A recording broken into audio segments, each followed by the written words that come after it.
Okay, welcome. So we are here to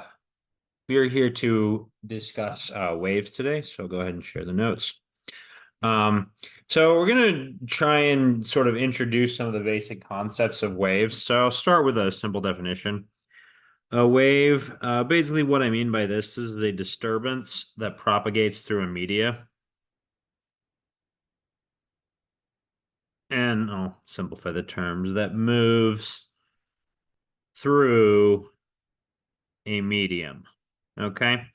And I think it's easiest to see, for example, like a water wave. So just to kind of see what we mean. Um, in this sense, like there's kind of a misconception that when you have like I'll just draw the water wave when you and the wave is moving this way. There's a conception that the water's moving.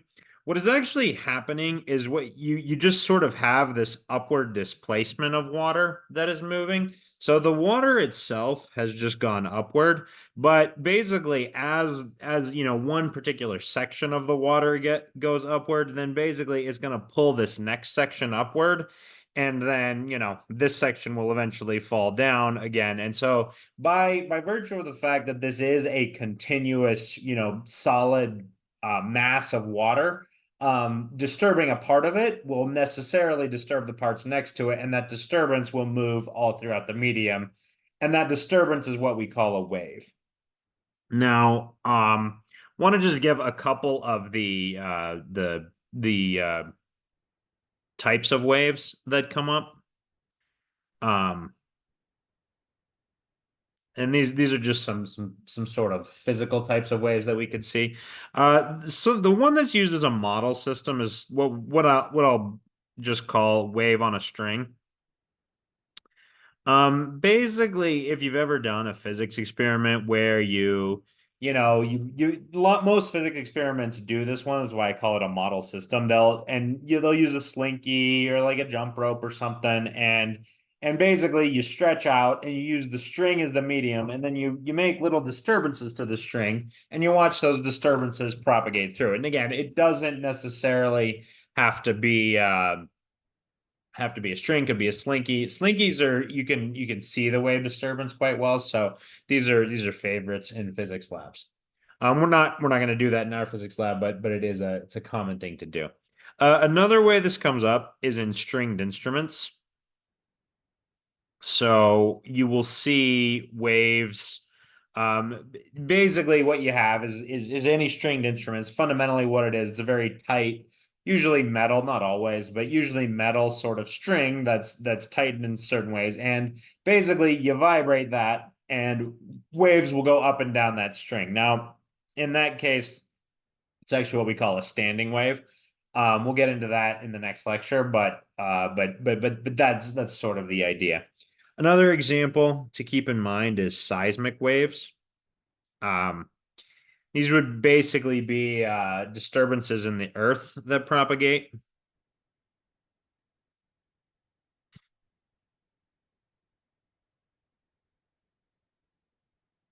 That move through, usually it's rock, um, but not always. So I'll just say move through the rock. So basically, any waves associated with any waves moving through the earth associated with earthquakes, that would be a seismic wave. And this is why you can have damage from an earthquake far away from where the earthquake happened. Basically, what happens is the earthquake disturbs the earth locally, and then that disturbance propagates outward in the form of a wave.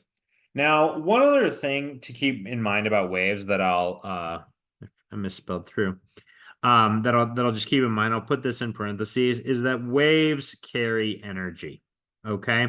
So in the case of a seismic wave, that disturbance is actually carrying the energy. Now it's not launching, like it's not taking the earth at the point of the disturbance and moving it, but it is disturbing the earth, and that disturbance is carrying energy, which is why, earthquakes can damage cities, somewhat far away from where they happened. So that's an example of that. Then we already talked about water waves. Um, in the case of, you do have situations where seismic waves and water waves can result in the same thing. So an earthquake underwater that can result in seismic waves, but the disturbance can also generate a large water wave, and we call that a tsunami. So there was a recent story about about an earthquake in Taiwan that generated tsunamis. So that's basically what's going on there. But in any event, a similar sort of idea. It's just that water is it's a fluid medium instead of a solid medium. But either way, disturbances can propagate through it. Another common one, sound waves. These are waves through uh, vibration, and I'll even say microscopic vibration of the medium. Now, because you can vibrate a medium not at a microscopic level, we don't usually consider that sound, but sound fundamentally what it is, it's vibration sort of at the molecular level, and it's those vibrations that carry what we perceive as noises. And sound will travel through all sorts of mediums. Air is the most common one we experience because we live in air, but sound travels very well through water, travels very well through solids. You try an example sometime, just put your head on a desk, put your ear down to a desk, and then just lightly click on the desk somewhere else throughout the desk. You can actually hear that click quite well in the desk, much better than you can hear it as it's coming through the air. It's kind of interesting. Last one I want to talk about is electromagnetic waves. Now, this term, electromagnetic wave, is a fancy term for light. Electromagnetic wave and electromagnetic radiation are actually equivalent terms. A lot of times they're used to describe, they're used in different contexts, but they mean exactly the same thing, okay? So we just mean light here. And in the case of an electromagnetic wave, the medium isn't as clear. Sometimes people will say, well, it doesn't require a medium. That in a certain sense, that's open to debate. The point is that electromagnetic waves can propagate through vacuum, whereas something like a sound wave cannot. Okay, so that's something to keep in mind there. Now, there are a couple of distinctions I want to talk about that I want to bring up briefly. First one is transverse versus longitudinal waves.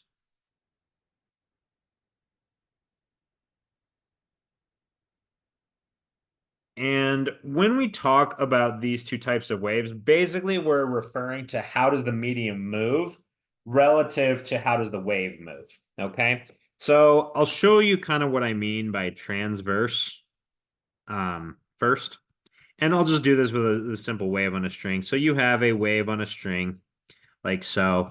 And then if you do this, if you put a little disturbance into that string, by making a vibration to the left, basically what you have done is you have moved the medium upward.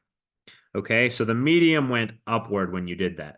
But what will happen in this string is this upward wave will kind of travel to different locations in that direction. So, in that sense, your direction of propagation is to the right.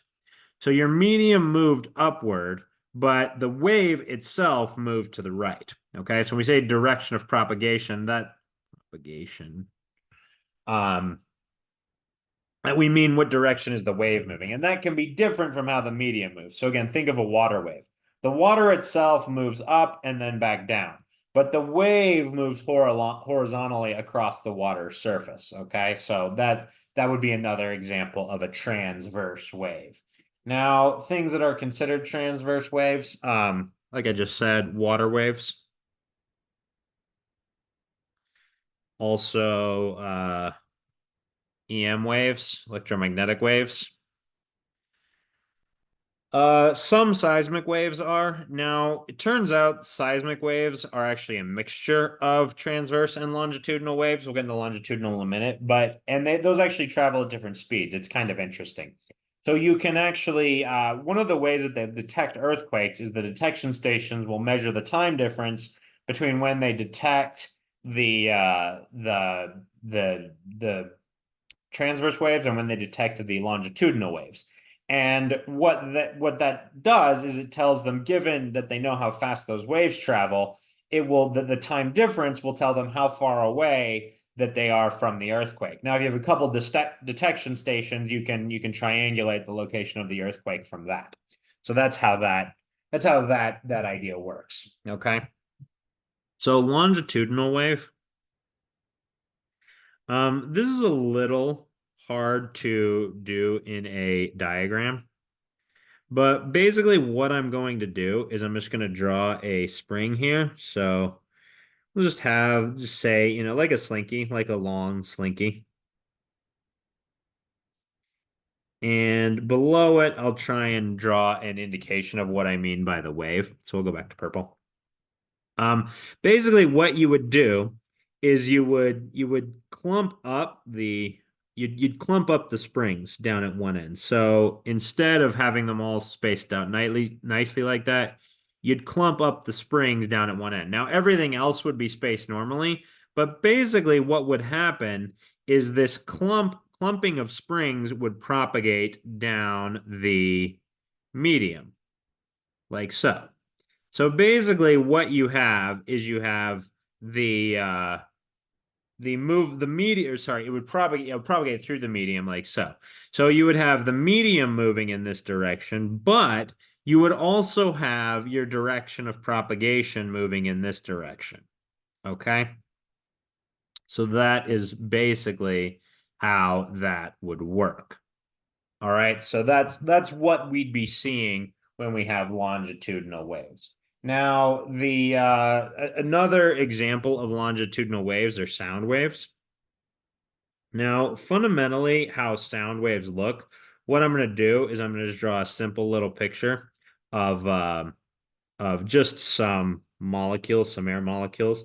So we'll just do, a row of three, and they're normally kind of spaced out like this. And the idea is that when you have the disturbance, what you'll get is you'll get a tight cluster of air together. And basically, so this right here, this is the disturbance. All right. And basically what it amounts to is it amounts to a region, a portion of the air that is a little bit more dense than the rest of the air around it.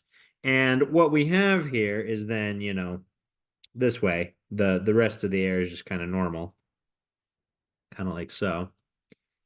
And what happens is you have the disturbance propagating this way. Because basically, as those air molecules bunch up, they then force the air molecules on the edge to bunch up with or they kind of smash up into the next set of air molecules, and you have this bunching of air moving through the medium, this bunching of air molecules moving through the medium.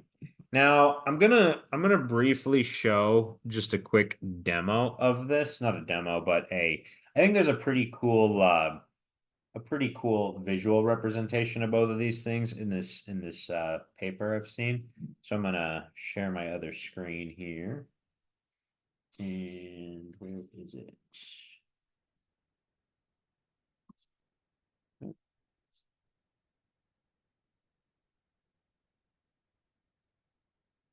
Okay, so yeah, this is it. Now, what we have here, this is for standing waves. We'll talk a little bit more about standing waves, but this demonstration right here, this shows an example of longitudinal waves. Now, again, the standing waves, it doesn't look like they're propagating, and there's a reason for that. But basically what we have is we have a displacement that is kind of perpendicular to sort of the axis along which the waves would propagate. Now, if we go down to the air, this is kind of what we see if we were to, take a real close look at the density of the air molecules inside there. We'd see these regions where it's kind of going between not very dense and very dense. Okay. Now, basically, they've converted this into displacement of particles, but then they've also related it to pressure. So the idea is that whether it's a longitudinal wave or not, you can kind of represent it in the same way. And a lot of times you will see longitudinal waves represented in this fashion, particularly in displacement or amplitude versus time. We'll get into wave concepts in a bit, but I do kind of like this little demonstration of kind of what a longitudinal wave would look like. So yeah, so that's for that one. All right, so go back, share the notes again, maybe not.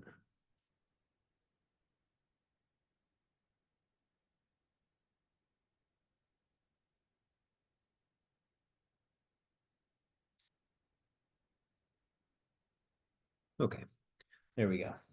All right.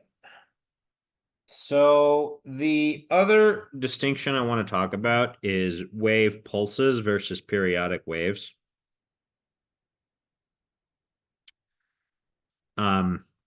Now a wave pulse, it's just so wave pulse, this is just like a single disturbance. So the way you could think about this is you could think about it in the case of sound, it would be like a loud clap, just a single loud clap, and you'd have that loud clap kind of propagating through the medium, and you can have that loud clap reflect off of walls, and that creates echoes and things like that. But that would be an example of a wave pulse. In the case of water waves, you drop just a single thing into a perfectly still lake, and you get this disturbance propagating outward. Now, usually you'll get a drop, so you get a couple disturbances, but a drop of water coming up and coming back down. So you get a couple disturbances, but in general, it's just kind of a single disturbance. So that's what we mean by a wave pulse. Now, a periodic wave is basically a wave, and I'm just going to say it results from SHM, simple harmonic motion of the medium. So basically what you have is you have a lot of the characteristics of simple harmonic motion, but associated with a wave and propagating throughout a medium. Okay, so these are the waves that are represented by sine wave, or by sine functions and things like that, by trig functions, things like that. Now, for a lot of the concepts we'll discuss about waves, they're really only going to apply to periodic waves. Okay, so it's worth having that distinction in place before we start talking about these wave concepts. So the main wave concepts to know, first one is amplitude.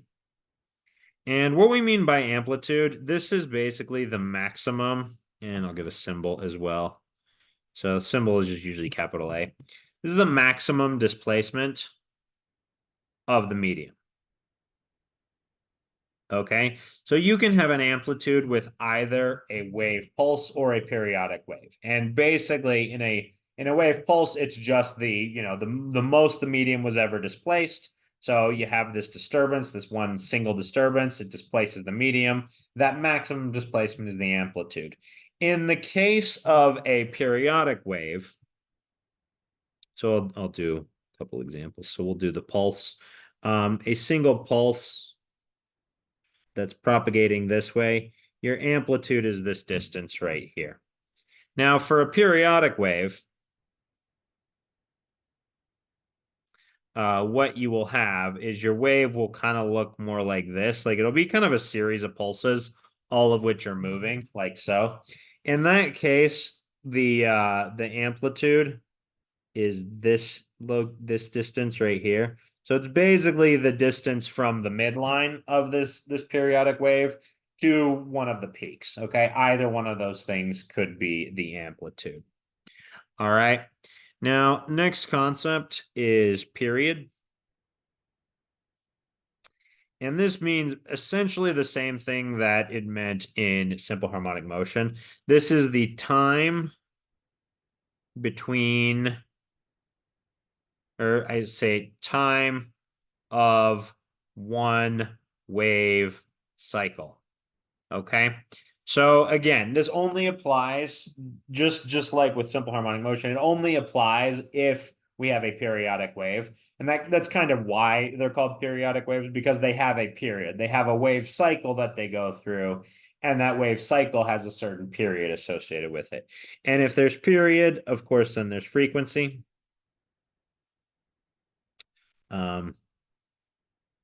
This is the cycles per unit time, just like it was in simple harmonic motion.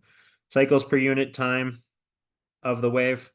And again, only relevant if there is a if there is a if there is a if it's periodic. Now, I do want to go back and talk about the units. So the units of period are seconds. The units of frequency are hertz. That's nothing new. I'm not going to give a unit of amplitude because it can be a little bit different. It will be different for different waves. But when you think about amplitude, here's how I would think about it. The amplitude of your wave, it is a measure of energy in the wave. Okay. So now that can mean a number of different things, and you can describe the wave a number of different ways. Like with a seismic wave, a lot of times what that has to do, it has to, that would be related to the maximum displacement of the Earth as it was propagating through. But when you're talking about something like a sound wave, the way we measure amplitude in sound is what we call the intensity of the sound. Now, that's related to the displacement of the air molecules, but it's not exactly the same unit. It's actually more closely related to the maximum pressure associated with the motion of those molecules. So the thing I think that sort of captures everything about amplitude is if you think about it, higher amplitudes mean higher energy in the waves. Okay, so that's basically what we're talking about there. All right.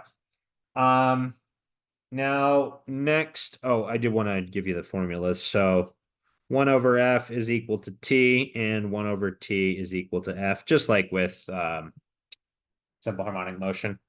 Next idea is wavelength. And the symbol for wavelength is this Greek letter that is a lambda. Kind of looks like an upside down Y. And this is the distance between two equivalent points in the wave cycle. Now, a lot of people will say that it's the crest to crest distance, and that's true. But it's not just the crest to crest distance. So we didn't define the terms crest and trough yet, but we'll go ahead and do that now. All right, so the tops here are the crests. And the idea is that you can define your wavelength as the distance between those two crests, okay? However, the bottoms there are the troughs. And you can just as easily say that the wavelength is the distance between those two. So lambda is equal to that as well. Now, that's not the only thing you can do, and sometimes you're not able to do that. So what you really need to recognize is that it's the equivalent point between two, or it's the distance between two equivalent points on the cycle. So what I would do is I would say pick this point on the cycle, and then I'd have to find the same point on the next cycle of the wave. Now, basically, this is when the wave is at the 0 point. It's at the 0 line, but it's going from up to down. So my next point would be right there, which means also that this distance is also the wavelength. So those are three different ways in which you could possibly measure the wavelength. So just keep that in mind as you when you're finding the wavelength, because that may be the easiest way to do it. Next thing to talk about is wave speed. And basically what we mean by wave speed, so first of all, the symbol we're going to use is V. It's not usually a velocity because waves are going in all directions or any directions they're able to go, really, but we still use the symbol V. And this is just the speed at which the disturbance moves through the medium. Now, the important thing to remember through the medium, the important thing to remember about this is this is not how fast the material is moving, it's how fast the disturbance is moving.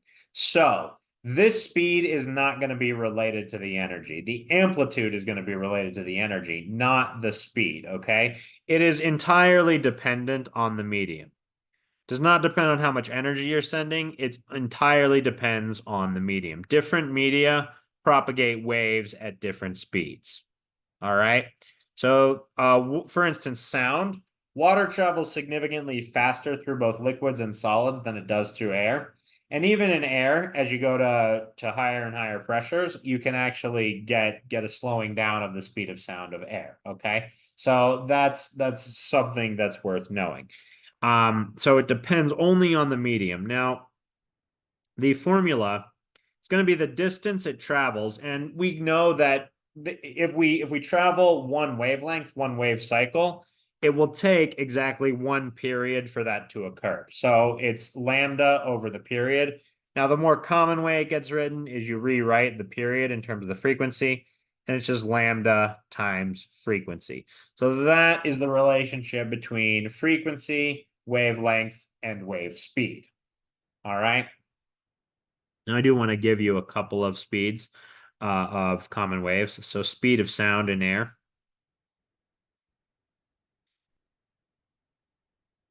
It's approximately 343 meters per second. So pretty fast. It's quite fast, but we have vehicles that can go faster than that at this point. When that happens, call that a sonic boom. A lot of planes are able to do that. Um, and then I also want to talk about the speed of light.